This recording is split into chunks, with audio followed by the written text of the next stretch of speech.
Hingga saat ini Kaisang Pangarep dan Erina Gudono belum kembali ke tanah air selesai viral video menggunakan chat pribadi ke Amerika Serikat.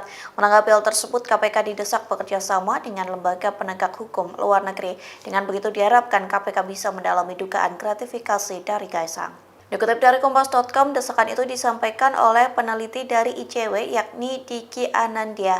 Ia mendorong KPK berkoordinasi dengan penegak hukum luar negeri untuk menelusuri dari aspek pemberi fasilitas terhadap Kaisang.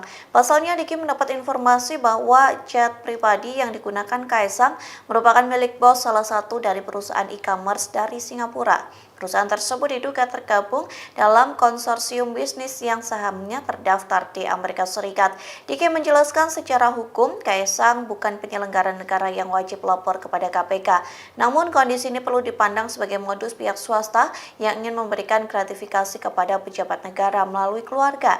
Hal itu dilakukan untuk menghindari jerat hukum lantaran penyelenggara negara tidak diperkenankan menerima fasilitas di luar tanggungan negara. Sehingga Diki menyoroti Kaisang yang merupakan anak seorang Presiden Joko Widodo dan adik dari Wakil Presiden terpilih yakni Gibran Raka Buming Raka. Di satu sisi KPK mengaku tidak tahu keberadaan Kaisang, meski begitu KPK menegaskan sedang mempersiapkan undangan klarifikasi soal dugaan gratifikasi chat pribadi Kaisang.